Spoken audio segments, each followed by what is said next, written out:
Assalamu alaikum. Wa alaikum assalam. Bro, here's the debate between. Oh, it's more or less a discussion, but with refuting the Orientalist. Is there not going to be a debate with Harith, the Salafi? No, I don't think so. Unless Harris and refuting the Orientalist are the same person.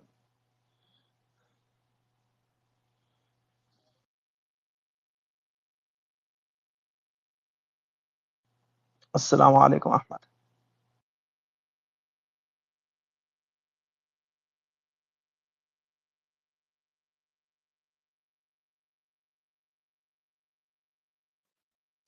Assalamu alaikum. Wa alaikum assalam.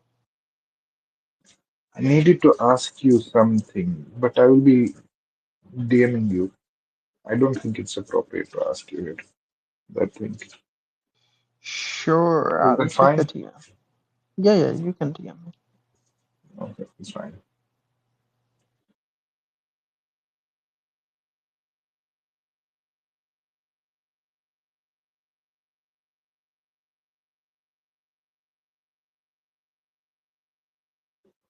Can you DM me? I can't DM you. Just say hi or something.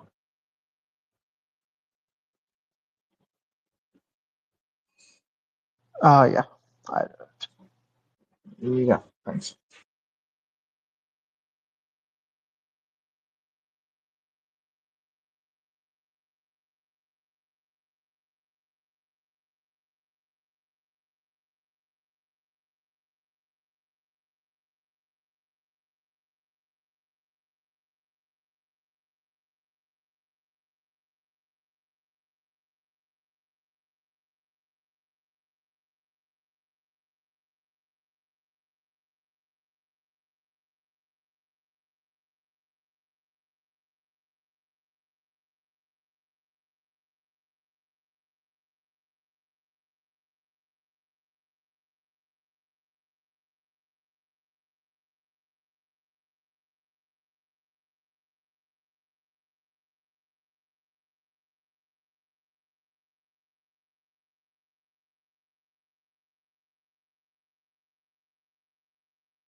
Yeah, you can check.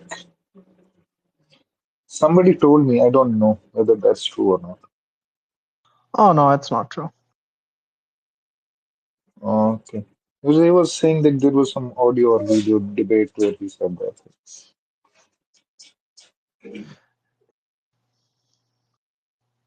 Or was it in some specific condition he had said the same thing?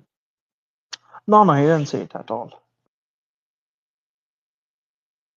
Oh, okay, okay. Thank you.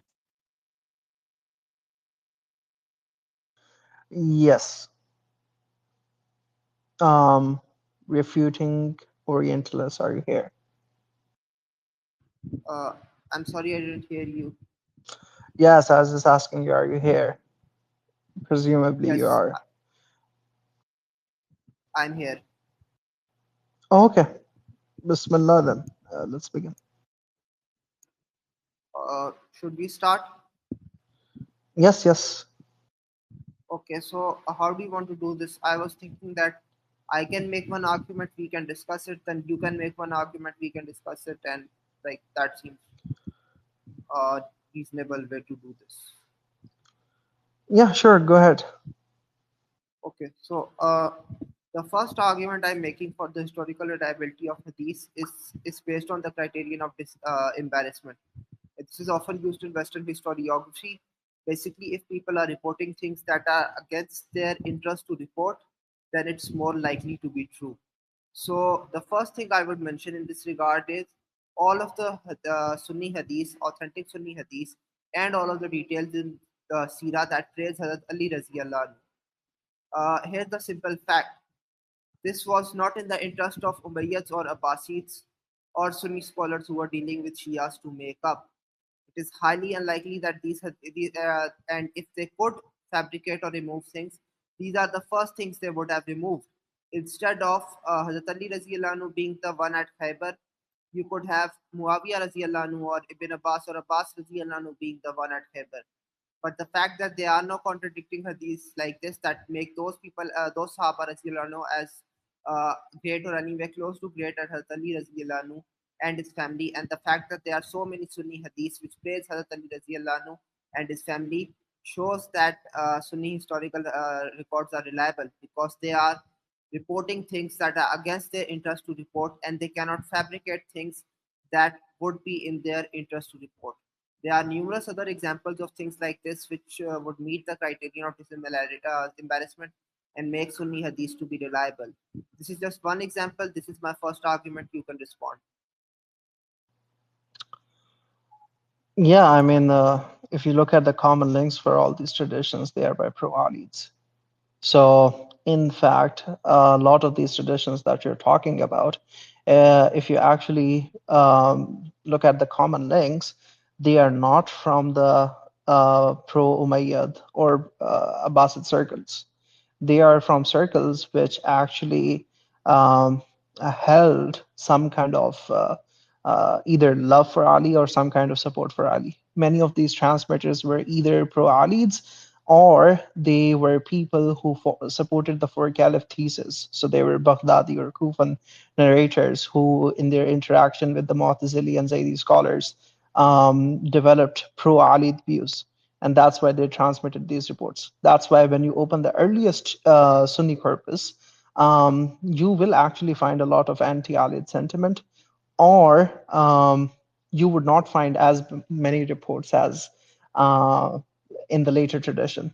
So, for example, Sean Anthony um, has studied the corpus of Orwa, and the corpus of Orwa, which is one of the earliest Sunni corpus, has a clear anti-Ali tendency, right?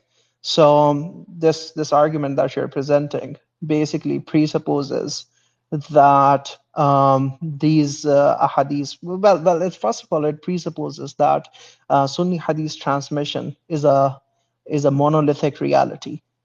That's just simply not true. Sunni hadith transmission is not a monolithic reality. Sunni hadith transmission is shaped by multiple distinct narrators of different predilections, different biases, and different interests. And many of those narrators were actually pro-Ali, and then they actually transmitted stuff that was pro-Ali. Jabir bin Yazid al-Ju'fi, Abbad ibn Yaqub, Humayd, Asim bin Humayd al-Hannat, as-Sabi'i. There are many people who transmitted content that was actually in support of Ali.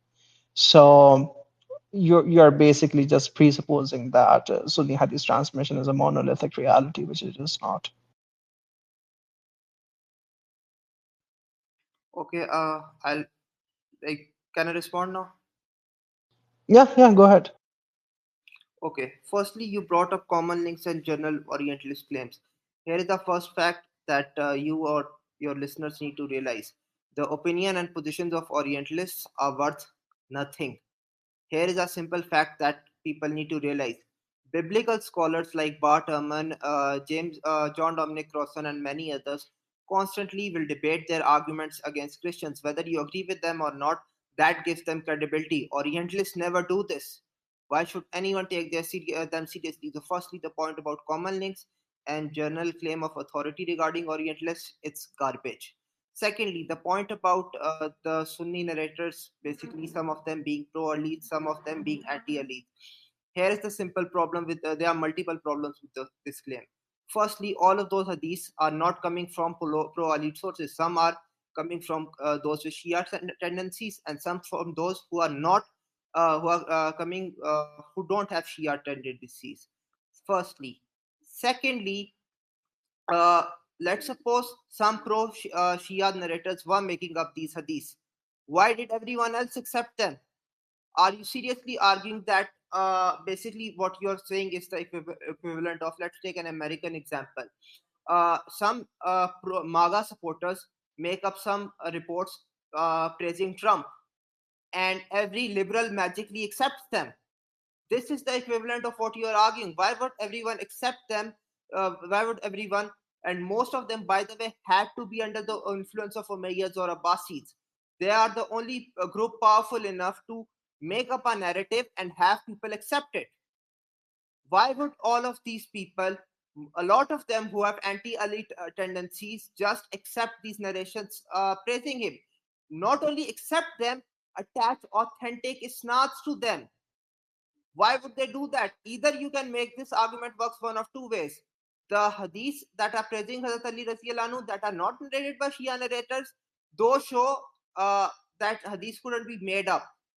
The hadiths that are narrated by Shia narrators but are accepted as authentic by Sunni scholars, those show that the isnad system is reliable, because the authenticity of those isnads is accepted by even those scholars who did not have pro-Ali tendencies.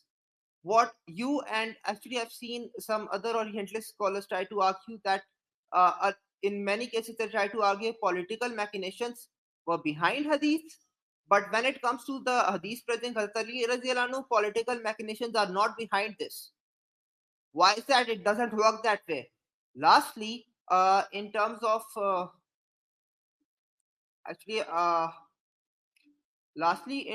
in terms of, you need to address this point. You said that some of those people, early Muslims, they had pro-Ali, or they had the reports regarding the four caliphs or whatever.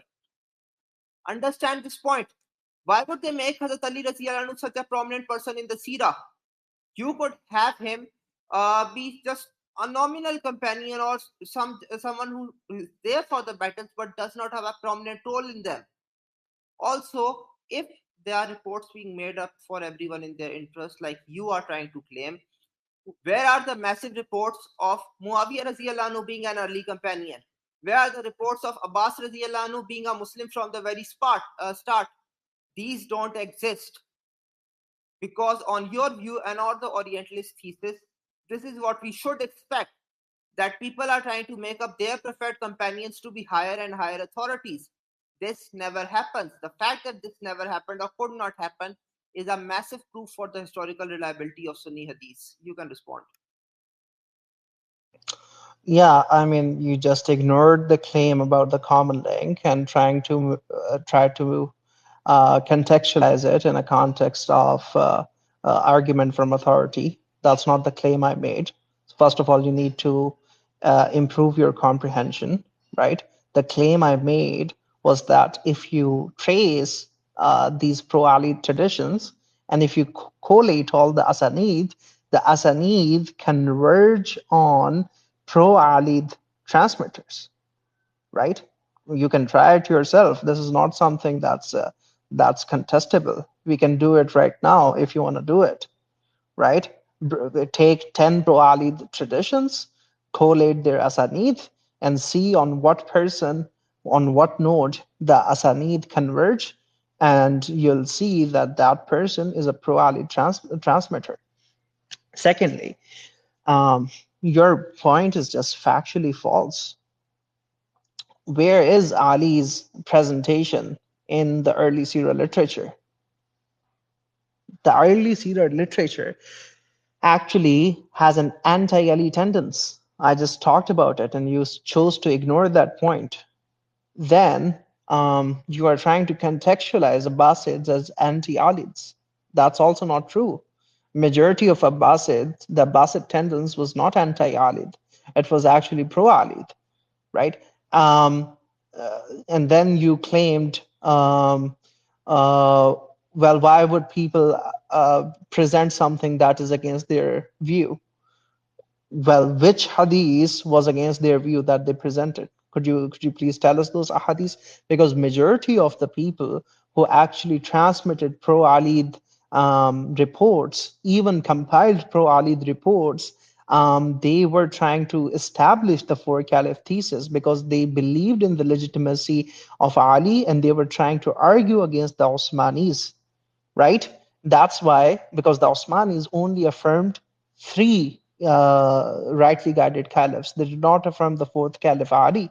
That's why majority of the later traditionists, the traditionists in the Abbasid period, they were affected by the Zaydi, Mu'tazili, pro-Ali milieu, and they incorporated the four caliph thesis and changed the three caliph thesis into four caliph thesis. That's why majority of pro-Ali ahadith, even when they are present in the Sunni corpus, are presented by people of this predilection and bias. So this criterion of embarrassment that you are trying to present, it is actually not embarrassing for them. It is actually in line with their view. For it to be actually the criterion of embarrassment, you would have to show cases where somebody is actually anti-Aliyid, and then they transmit a report that is in favor of Ali, right? And nonetheless, that can still happen because the historical scholars are not arguing that everyone at all times is lying. That's not true. That's not what they are claiming anyway, right? Especially for the later transmitters, such as transmitters in the Abbasid times, because by that time, majority of the hadith transmission is actually reliable, and it actually reflects what the teachers, what the students took from their teachers. So you are just misconstructing the claim. The major claim is about the common links between 100 Hijri and 150 Hijri. That's when you have majority of the common links. And if you trace out the common links at this time, what you will see is that the majority of the Ali traditions actually do not go back to Medina. The majority of Ali traditions do not go back to the Proto-Sunni Hadith compilation period, to the circles of Az-Zuhri or Musa bin Uqba or Urwa ibn Zubayr or Hisham ibn Urwa. That's not what the traditions go to. The traditions at this time between 100 and 150 Hijri majorly go back to Kufan companions who were pro-Ali, right? So now if you actually have a particular example rather than hasty generalizations, yeah, we would be very happy to actually see an example of a pro-Ali tradition in a Medinan context. Go ahead.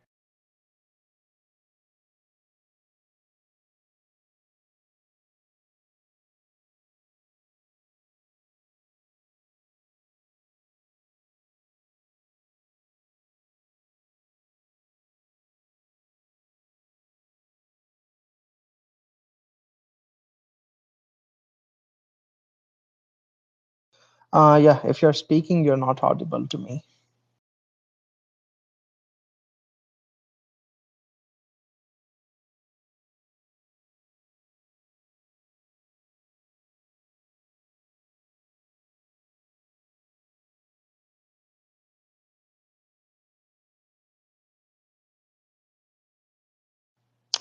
Okay, I think you disconnected. Let me try to bring you back up.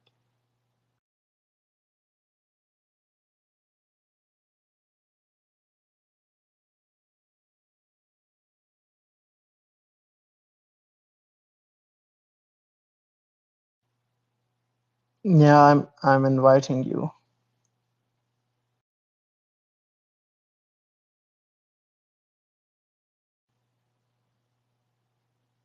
Okay, let me see. Uh, uh,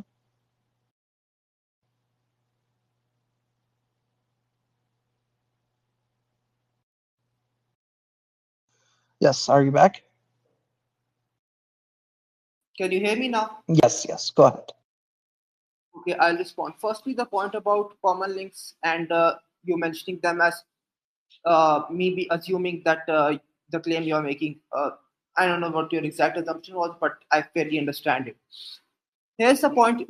There's a problem you are not dealing with. You are assuming that the common link theory is the correct or accurate paradigm with which to analyze Sunni hadith. That's just based on Orientalist claims. I'm not going to take that seriously. For one of the reasons I gave is that Orientalists are not willing and able to defend and debate their arguments against Muslims, which in a similar scenario, Christian biblical scholars of Christianity such as Bart Ehrman, John Dominic Rawson, and very many others are doing. So I'm not going to take Orientalists seriously. Secondly, the point about you said that all of these hadiths or stories are narrated by pro-Ali people, and therefore they don't meet the criterion of dissimilarity. Okay, unlike you, I did not dodge the points you made. You dodged my point about the authenticity of isnad. I said that either these narrations are proofs that the narrators, if the narrators are pro-Ali, then it's proof of the fact that the isnad system is not random. Because why would all the anti-Ali factions attach authentic isnads to all these hadiths? You'd never address this point. You accuse me of dodging, but you are the one who dodged this simple fact. Firstly. Secondly, you said the Abbasids were basically pro-Ali. Actually, Abbasids would have massive reasons to forge hadith against Hazrat Ali Raziyallahu anhu. Here's a simple reason for this. There were rebellions by the Abbasids, actually in the time of Abbasids, by pro-Ali Shia forces. I can find references for this very easily, and anyone can look this up. So let's suppose Russia is fighting America.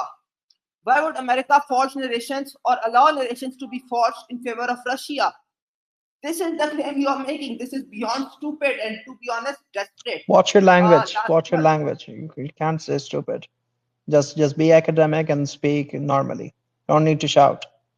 This is a beyond desperate claim, and honestly, I don't think calling someone stupid is like anti-academic or something. It is pretty. Bro, remain in akhlaq. I'm talking to you nicely. Return the same respect.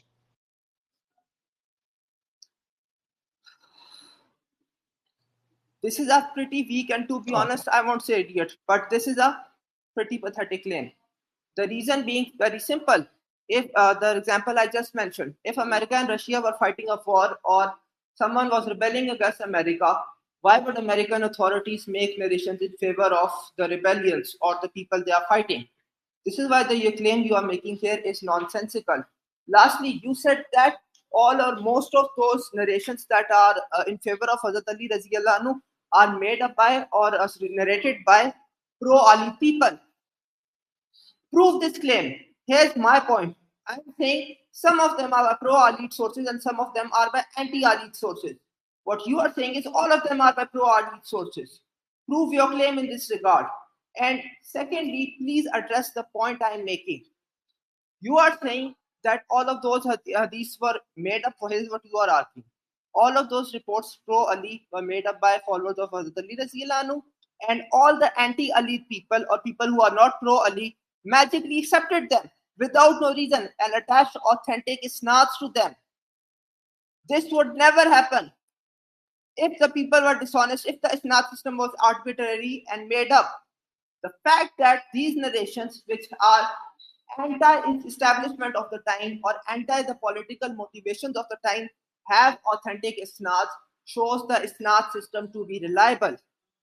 There is simply no way around this.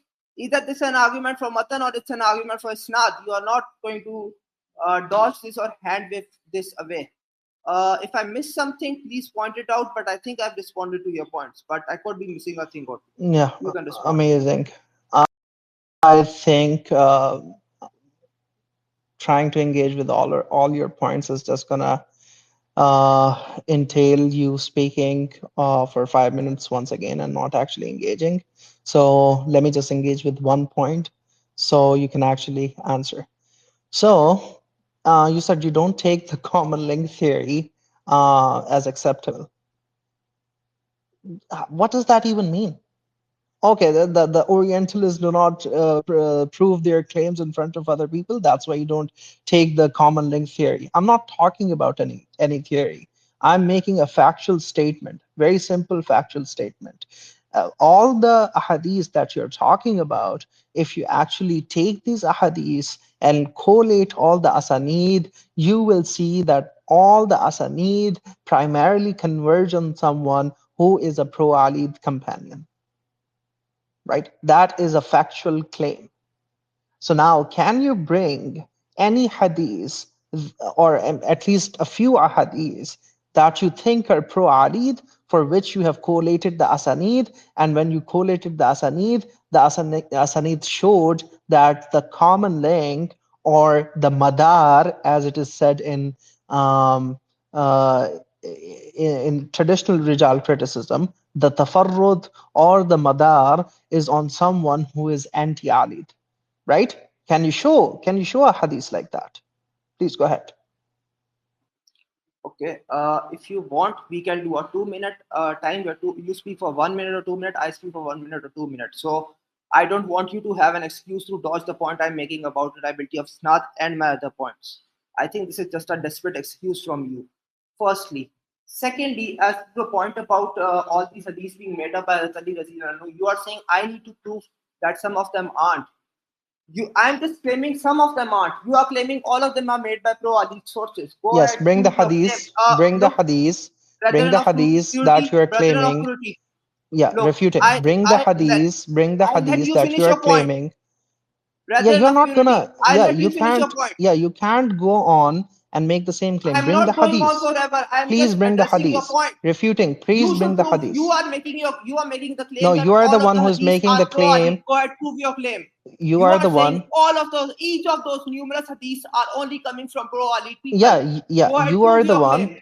Yeah, you No, are the you are one. making the claim Yeah. here. You are Who making is the bigger making the claim here. 1 minute? And you are Yeah. interrupting me. Look. Yeah, you are the Brethren one of who is purity, making why the are you getting positive claim. nervous?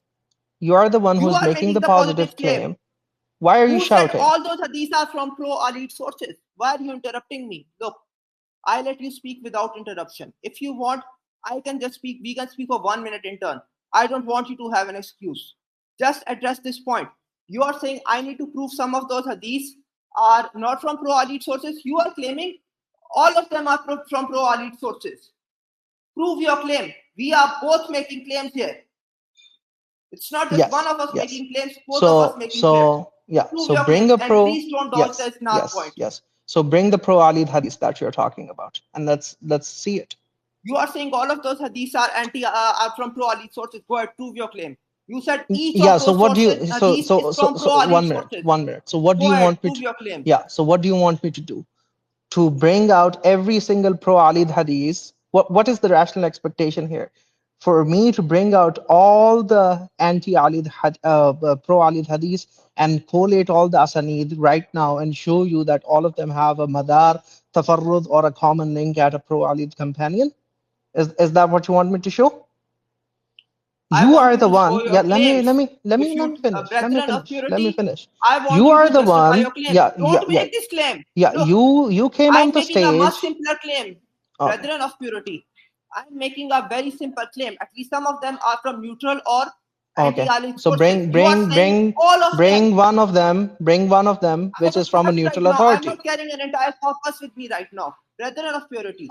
So you make a claim and then you don't bring the hadith. So you're not going to bring the hadith. Same claim. You are making the same claim.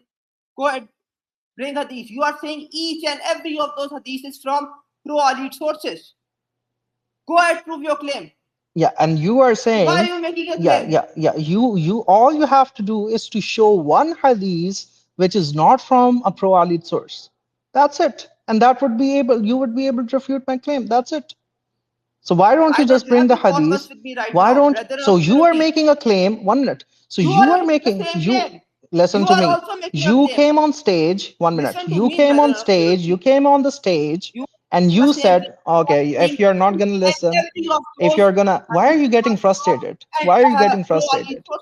Why are you shouting? Why are you shouting, bro? Well, you Calm are down. interrupting me. Calm Because, down. to be Okay, honest, go ahead. I'll I'll let not. you speak without interruption. Here's what we can do. You can speak without interruption. I can speak without interruption. Speak as much as you want. Then let me speak. Okay, I'll just make a very simple point.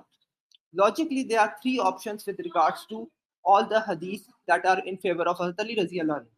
Either they are from neutral sources, either they are from pro-Ali sources, either they are from anti-Ali sources.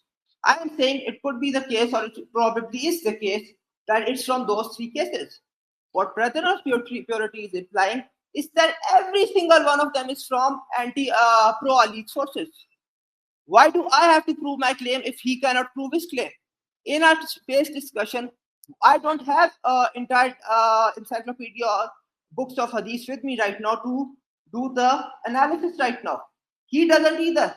He's saying that I'm making the bigger claim here, but he is making a much bigger claim than me. Let him justify it. And if he can't, his claim is worthless. You can respond. Okay. Yes.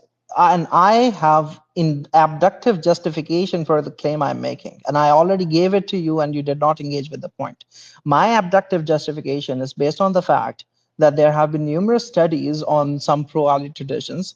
For example, there has been a study on the hadith of the cloak. I myself have done the study on the hadith of the Bab, which is pro-Ali. إنما يريد الله ليذهب عنكم الرجس أهل البيت ويطهركم تطهيرا. There are multiple different ahadiths on the sha'n and nuzul of this. There have been studies on hadith Safina, which were done by Ivan Su. There have been other ahadiths which are about the four companions, four caliph thesis, and in all these cases, the common link, the madar, the tafarrud was a pro-Ali companion. It was not someone who was a very well-known anti-Ali authority, right?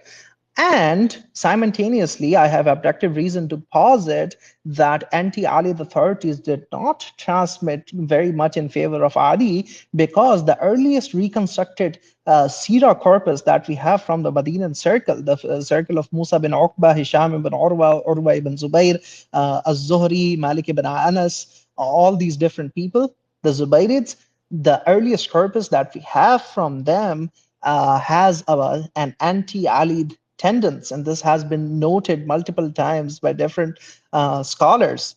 And this is something sometimes even accepted by some traditional scholars as well. But in critical scholarship, Sean Anthony has shown this, Gerke and Schiller have showed this, even Patricia Krone has showed this. And actually, there is a good thread that was recently put by Ammar Muslim as well, on showing the Usmani position of Malik ibn Anas, which I have just linked above, which actually shows that the early Medinan community of the Zubayrid forces was actually Osmani. So I have pretty good abductive reason to posit that these pro-Ali narrations that you're talking about originate from a pro-Ali milieu, not from an anti-Ali milieu, not from an Osmani milieu. And you were the one who came on stage and who said, well, there are some narrations that actually fulfill the criterion of embarrassment. And now you're trying to backtrack and put your burden of proof on me. Why don't you? Okay, I'm an agnostic. Okay, let's take the best case. I cannot prove that all of them have pro-Ali origins. I am agnostic about it. I don't know what actually are the origins of these ahadiths.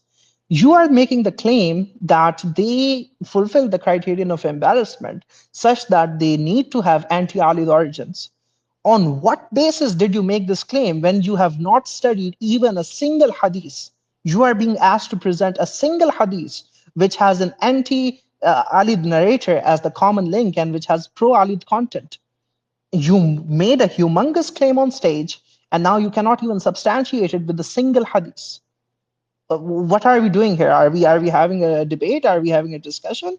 Or are we just here to listen to your generalized claims? So next thing you're going to do when you unmic yourself, you're going to actually present the hadith.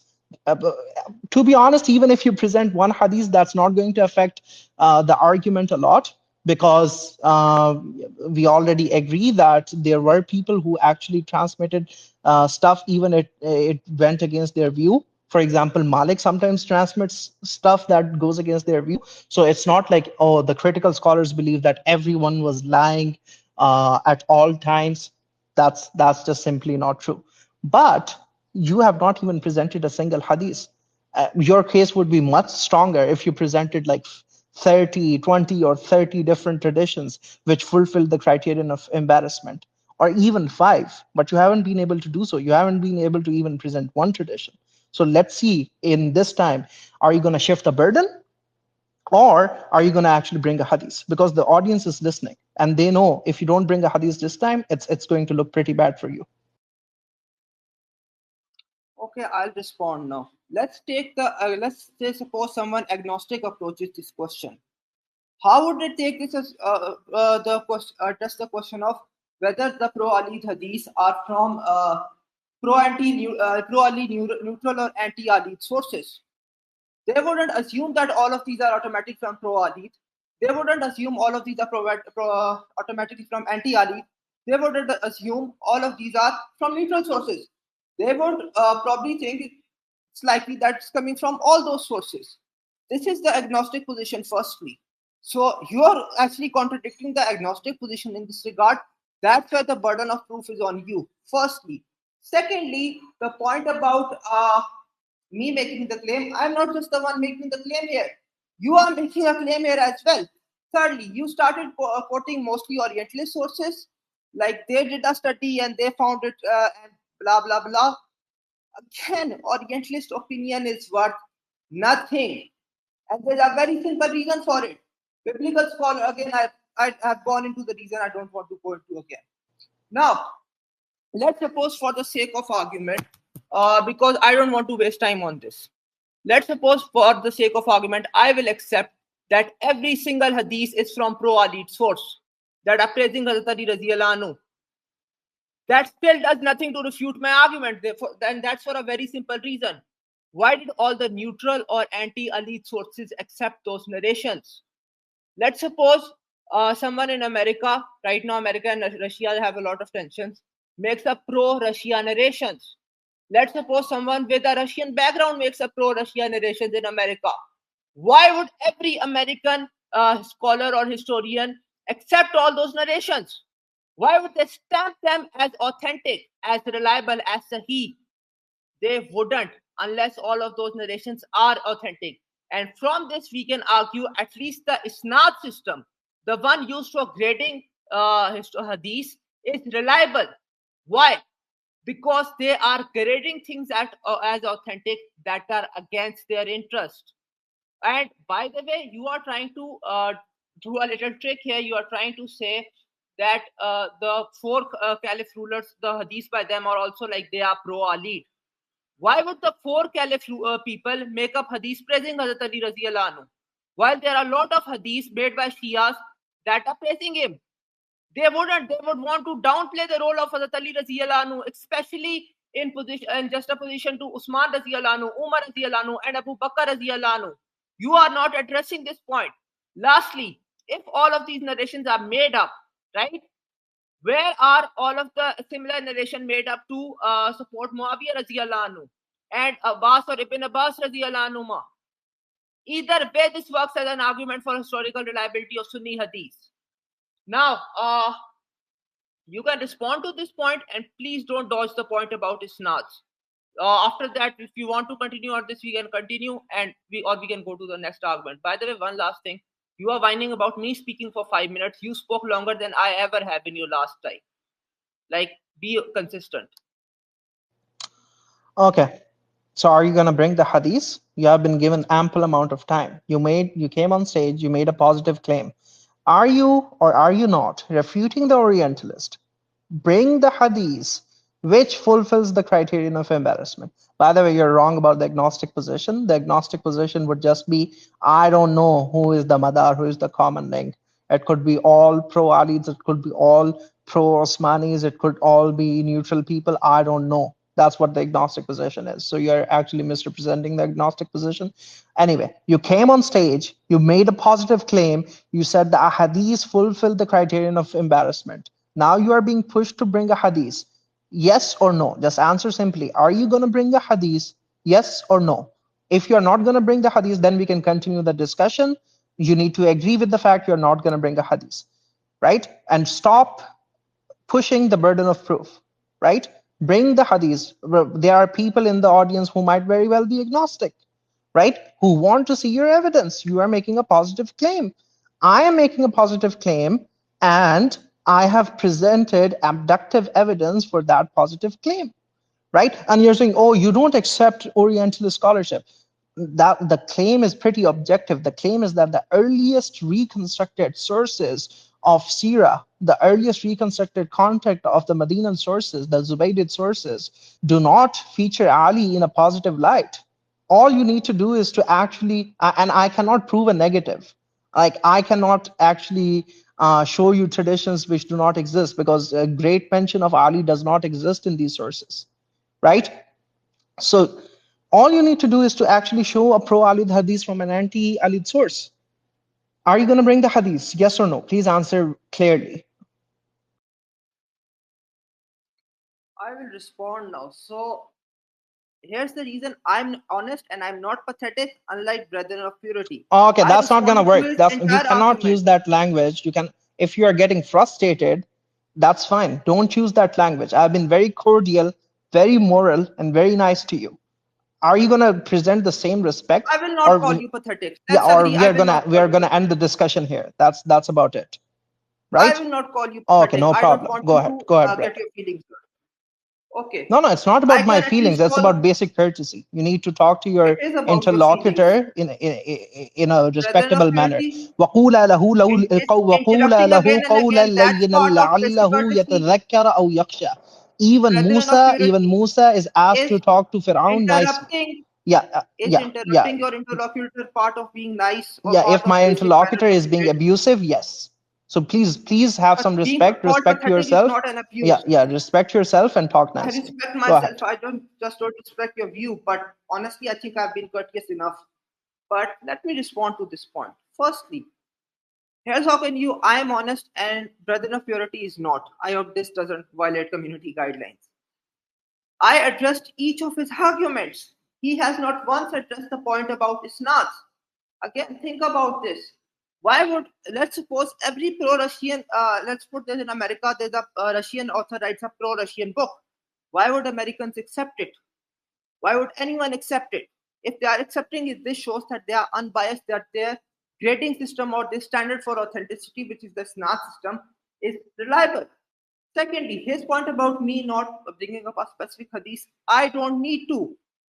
Thirdly, part about misconstruing the agnostic position, what I mentioned is the correct agnostic position. You wouldn't pick a side regarding originally assume that all of these hadiths are from pro-Alid, anti-Alid, or neutral sources. You would keep an open mind. This is the agnostic position. Fourthly, you can prove a negative. It's actually very easy. Let's suppose I'm making a claim. I'm making a negative claim, or you can prove or disprove a negative. There is nothing in Sunni hadith that praises Hazrat Ali radhiyallahu anhu. That negative proof can be disproven in seconds by bringing numerous hadiths that praise Hazrat Ali radhiyallahu anhu.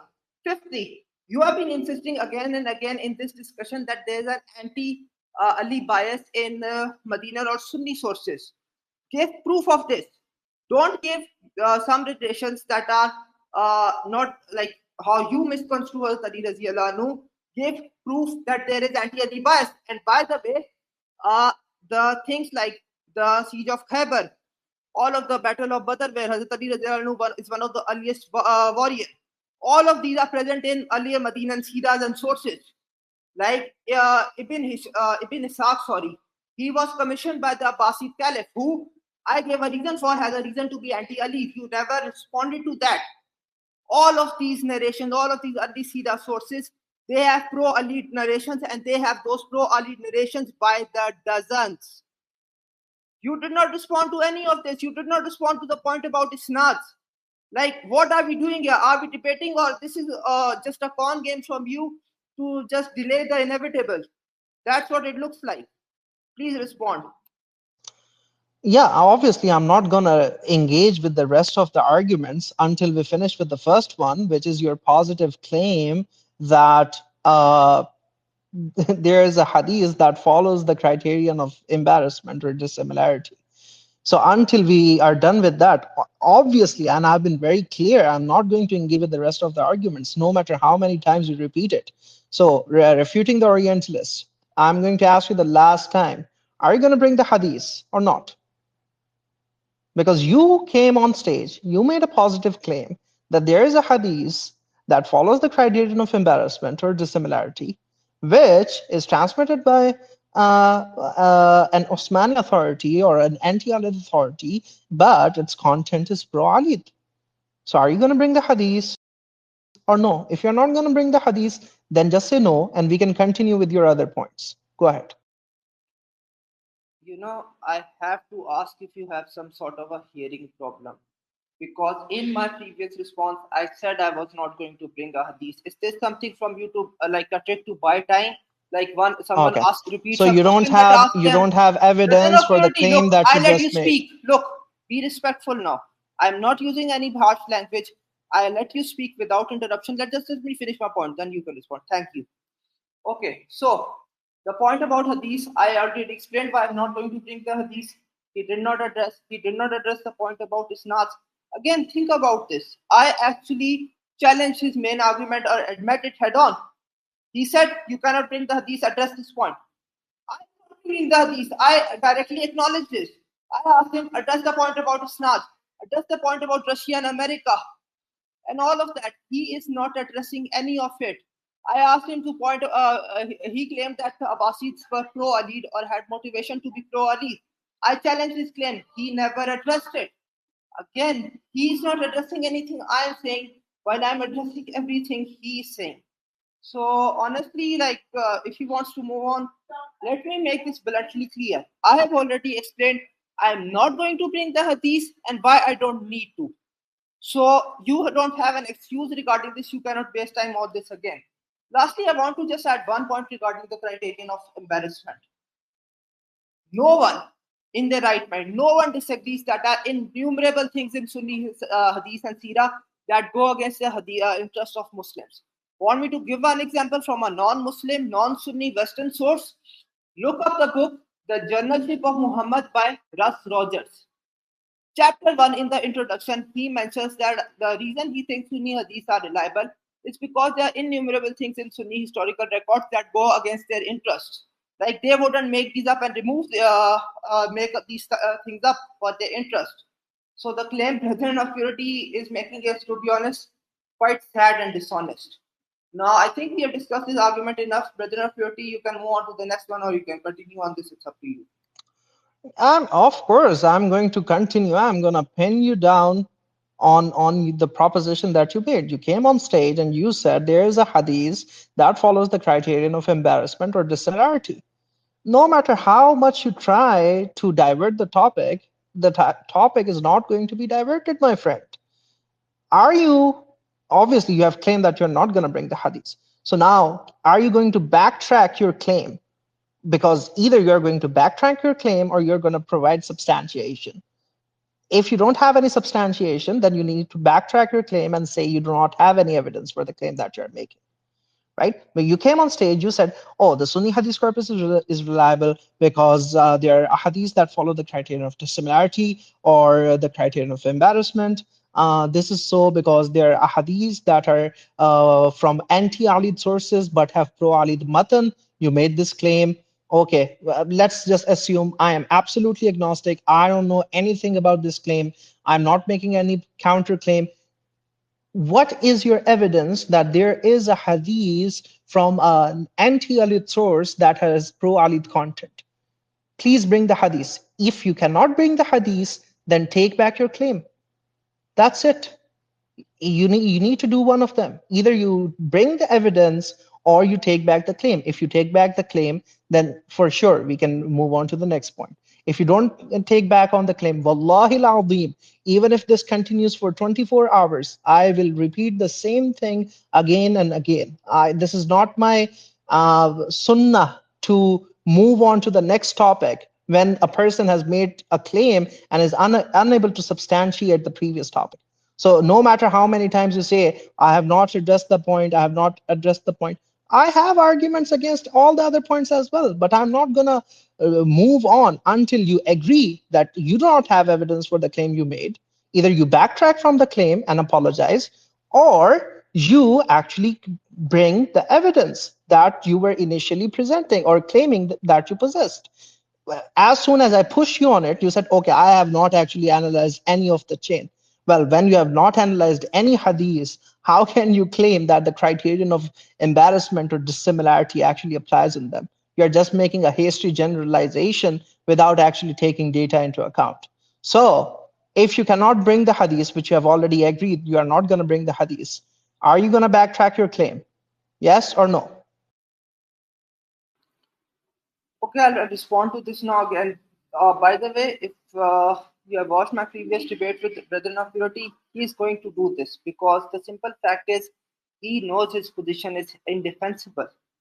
Like in the stylometry debate, he backtracked his arguments about 6 or 7 times. I've given timestamps for that in my debate review. He did the same thing here. I'm not going to bring the hadith regarding right now because right now, to be honest, I don't have access to corpus collections, and I'm not going to spend hours and hours searching out individual hadiths and tracing their isnads and all of that. Why would I do that in this debate? Like, this is a discussion on a Twitter space.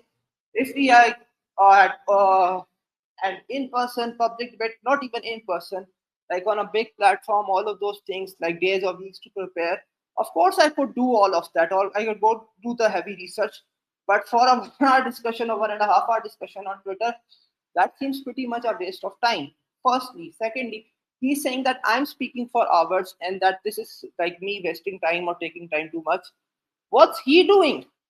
Like, the hypocrisy here is amazing. I am generally marveling at his cognitive dissonance. Secondly, thirdly, again, he's not addressing the point about isnads. He's not addressing his claim regarding the motivations of Ali, the Abbasids, to make pro-Ali hadith. He made this claim. I directly addressed it. He's dodging the point. I'm literally addressing everything he's saying, and he's not responding. Now, I'll make a second argument. He can choose to respond to do or not. That's up to him. Here's a very simple argument for reliability of No, Sunni sorry, hadith, you don't specifically make Sunni. to don't get to make the second argument until you either Why? backtrack your claim or I'm actually not going to present backtrack. evidence. I don't have to Okay, backtrack. then I've I think the responded to debate is each of your finished here. claims. The debate is finished. Why are you When running? No. if you're Brethren not of gonna purity. if you're You not gonna said you were going to backtrack, stay 24 hours. Brethren of yeah. purity. If you're not You gonna said you backtrack were your going to claim, stay 24 hours here to talk to me again and yeah. again So to this get is me your to backtrack. strategy. You make Then claims, stay here 24 hours. make I will claims. Do stay here not make 24 hours with arguments. me. Do Brethren of not, purity. make You claims and said, run away when you you have to Brethren present of evidence. purity. This is your strategy. You said you were going to stay 24 hours with me Oh discussing yeah, this topic. I'm here, and I we'll see will you stay running. 24 hours with you. Oh. Forget my job, forget my responsibilities. I will abandon all of that just to discuss this topic with you because how much this means to me. Don't Okay, how interrupt much? me while I'm So speaking. how about Now you I'll go present to my evidence? second argument for historical reliability of Sunni hadith. Here's a simple argument. According to Orientalist claims, isnad, Sunni authentic isnads are fabricated, right? All of them are fabricated, and they are claiming it's really easy to fabricate them. Here's a simple argument. If it was really easy to fabricate isnads, authentic isnads, why didn't Shias do them? Like, if you look at the most authentic Shia works, like Al-Kafi, there are very few authentic isnads compared to authentic isnads in Sunni hadith. And this is according to the Shia scholars themselves. Again, you cannot accuse me of bias in this regard because I'm using Shia gradings for Shia hadith and Sunni gradings for Sunni hadith. Let's suppose the Orientalist claim or the claim that Brethren of Purity is espousing is that Sunni isnads were fabricated and it was really easy to fabricate them. Why didn't Shias do that? The fact that they couldn't or didn't or couldn't fabricate authentic isnads shows that the Sunni isnads are reliable because it was really difficult to fabricate authentic isnads. So this is another argument for historical reliability of Sunni hadith. Brethren of purity can respond or he can do the usual thing he does. It's his time now. Yeah. So as you can see, he has still not presented the argument. He has not presented the evidence. So the strategy of refuting the Orientalists is to make a claim, and then when you are pushed to present evidence, run away and do not present the evidence. That's the strategy that's happening. He made the claim about Usmani sources actually preserving a pro-Alid content. That's actually remarkably false.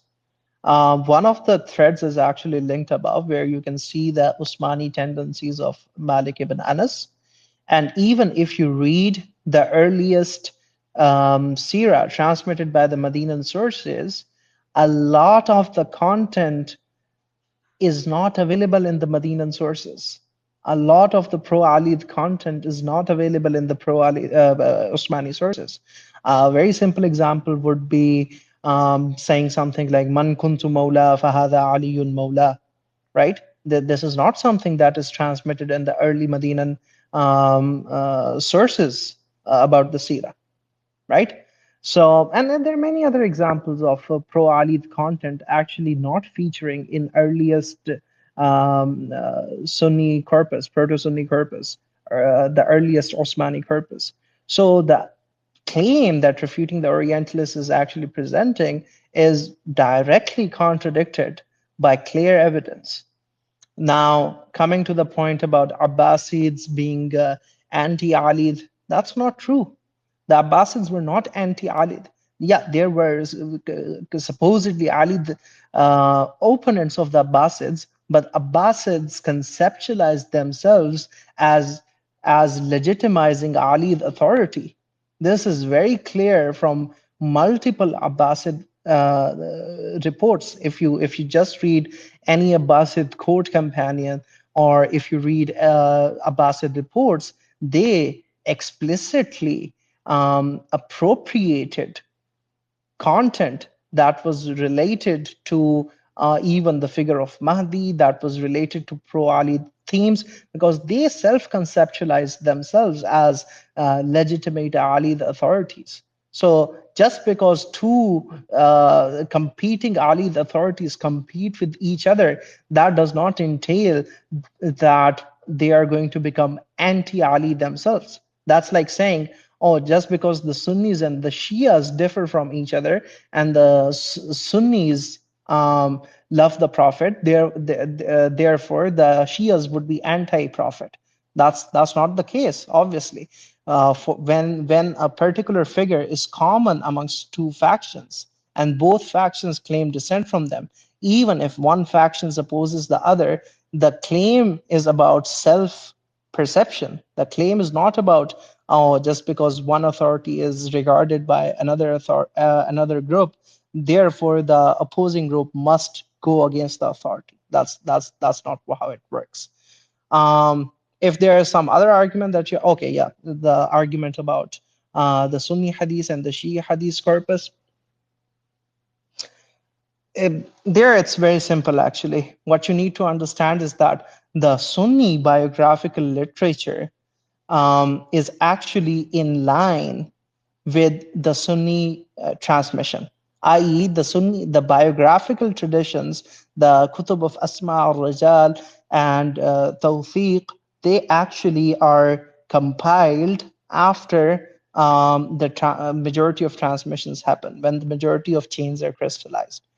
So when these works are being compiled, there is a direct connection between, and Najm Haider has actually shown this relationship, so has Kumail Rajani. There's a direct relationship between the reception of the narrators in Kutub Asma al-Rijal and their way of transmission and their status in the transmission of Sunni Hadith corpus.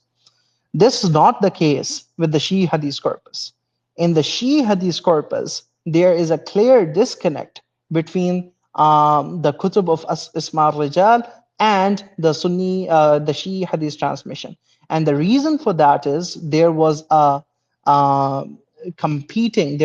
big competing legacy between the Shi'is, of which, a lot of the Shi'i historians, the critical Shi'i historians, have written about as well, such as Mushir Asatriyan or Hussein Mutarrisi or Kumail Rajani or Edmund Hayes. So the reason for that is that there was the Ghulat group, or the more esoterically inclined group, and there was the Muqassir, or the more exoteric group. And the majority of Asma al-Rijal is actually compiled by the exotericist group. And that's why at many times they are very critical of the transmitters of the Shia Hadith corpus who are actually esotericists or who had Ghulat leanings. Right. That's why a lot of the chains, which initially would have been perceived as Sahih in the later tradition, were actually perceived as Da'if. And even Leonardo Capizone and Muhammad Ali Amir Muizzi and Faris Gilon, all these different scholars have written about this. So this disparity in inter madhab rulings on the hadith being sahih or da'if has nothing to do with the chain being actually sahih or da'if. It has to do with what were the perceptions of these people in the books of Asma Rijal, and that has to do with what was the correspondence between the compilers of Asma Rijal and the actual transmitters. There's a disconnect in the Shia hadith, while there's no disconnect in the Sunni hadith. That's the main reason.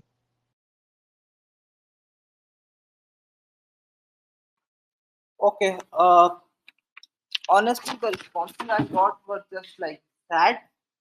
I'll address the multiple points each, like one by one. I'm pretty sure I'm forgetting one of them, but the point I first remember was him claiming that the Abbasids were pro Ali and they were celebrating the legacy of Ali radiallahu anhu and claiming like role from him, descent from him. Therefore, they wouldn't have anti-Ali bias. This is wrong. This is actually a nonsensical claim. Look, understand this point. They can love Ali radiallahu anhu. They can try to promote themselves as being legitimate successors of him, but they wouldn't do this to establish their own authority.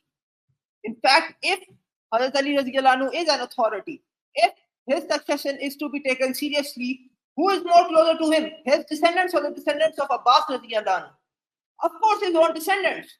And these people, the descendants of Hazrat Ali radiallahu anhu, were rebelling against the Abbasid rule. Again, think about this. Americans were taking over the Native American tribes, right? In that case, would they have false narrations favoring the Native American tribes and glorifying their rule over America? No, they wouldn't. In fact, they didn't. They forged a lot of anti-Native American or Native literature to delegitimize them. This is what they would do, firstly. Secondly, if and this is what was in their interest to do. Now, if the Abbasis are reporting pro-Ali literature, this is evidence of their sincerity, because these are not in their interest to do. These delegitimize their own rule, firstly. Secondly, he said he gave one or two examples of pro-Ali hadiths that are absent from Ali Madina literature. How does this prove that the Ali Madina literature is anti-Ali? Because numerous portions of the Sirah that go back to all regions that are from the Median Sirah, such as the thing about Khaybar, where Hazrat Ali radiallahu anhu has such esteem and honor in Sunni Hadith. The thing about Badr, there are numerous other cases. Him taking the place of Prophet Muhammad sallallahu alaihi wasallam at the time of the Hijrah. If all those Medinan sources were anti-Ali, why didn't they remove all of this? Like, these are the first things they would have removed. Think about this. What benefits Abbasids? That the person taking the place of Prophet Muhammad sallallahu alaihi wasallam is Abbas radiallahu anhu or Ali radiallahu anhu. Think about this. This isn't rocket science. This is actually quite simple. So I think this addresses this argument. Again, honestly, I am missing one of his points. I don't remember exactly which one, but I acknowledge this, and he can remind me, and I'll respond to it later.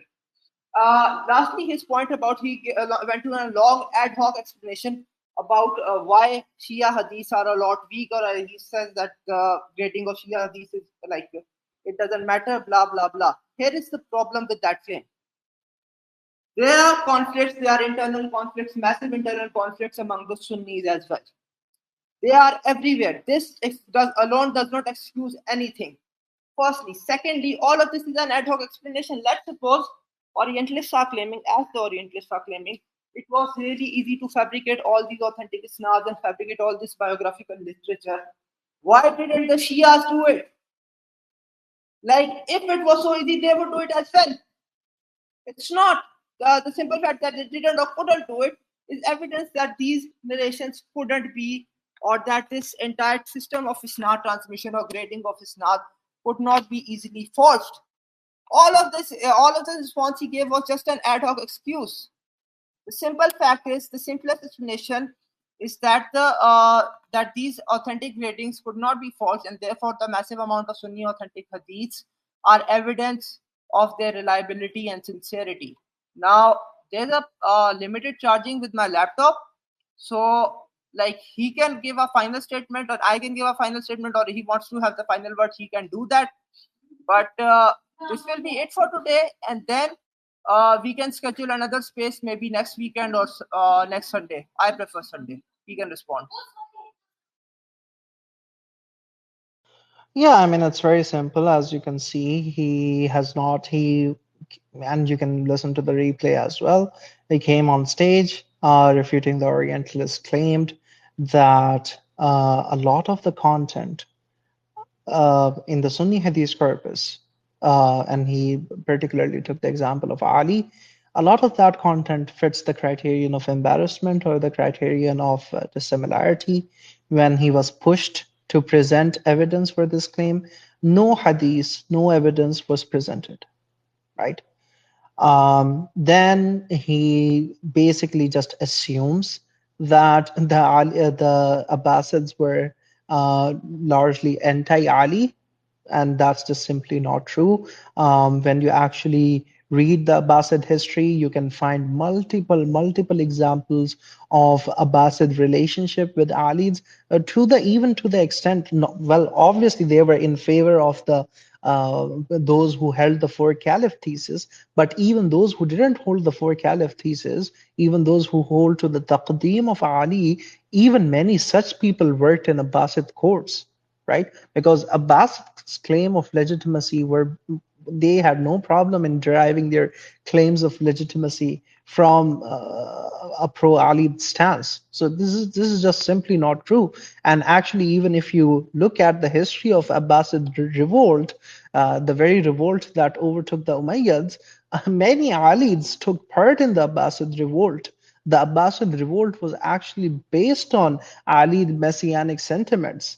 So he is literally just ignoring all of this history and back anachronistically back projecting his conceptions of what constitutes legitimate authority and what doesn't, and back projecting it and thinking the people at that time also thought of it in the same manner.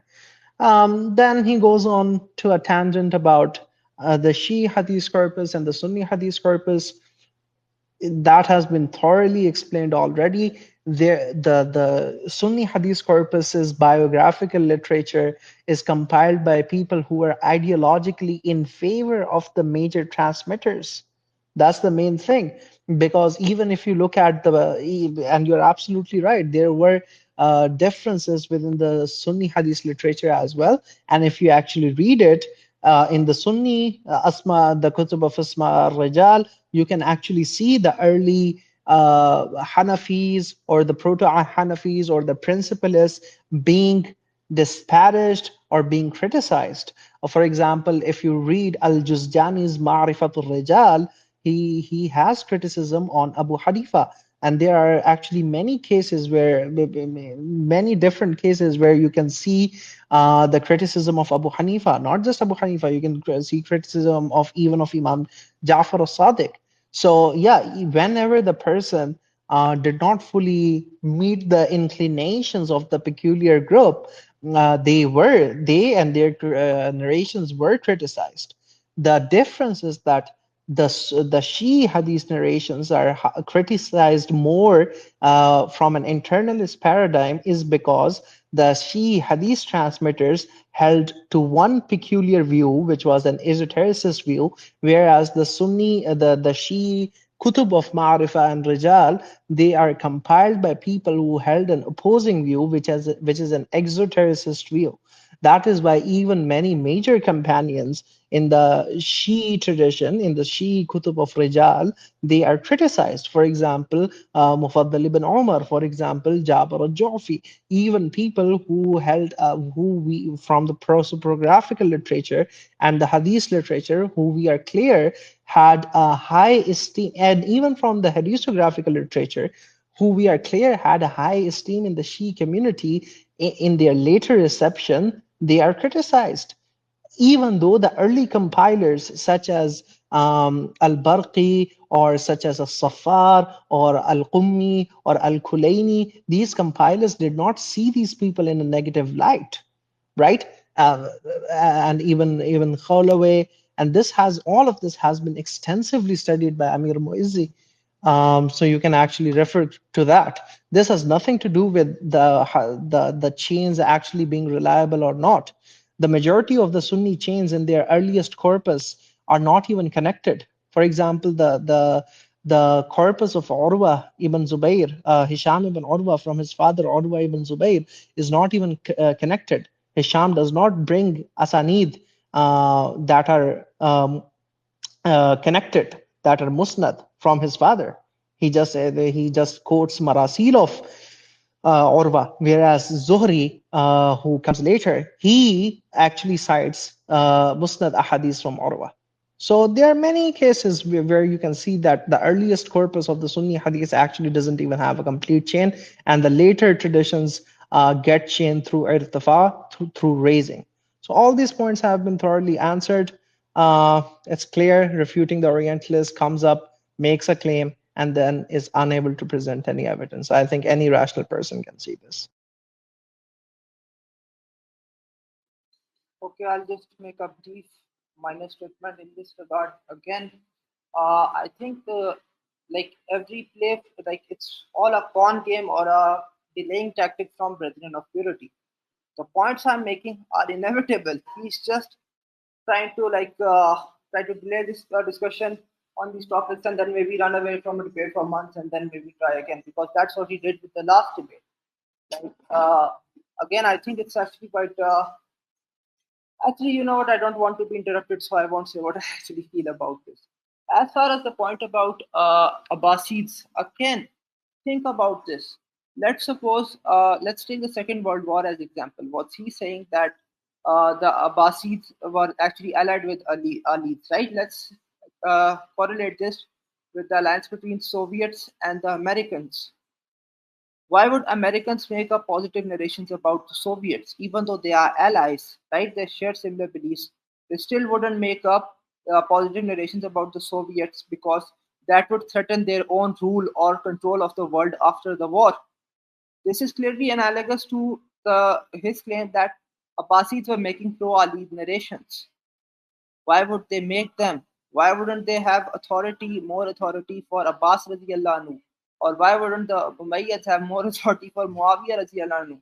The fact that there are no narrations praising him as one of the earliest companions is actually, for this reason, a massive evidence for Hadith reliability, because these narrations are simply not there, but on his view, these should be there. So I think that takes care of his claim regarding the Abbasids supposedly having motivation to fabricate hadiths favoring Hazrat Ali radiallahu anhu.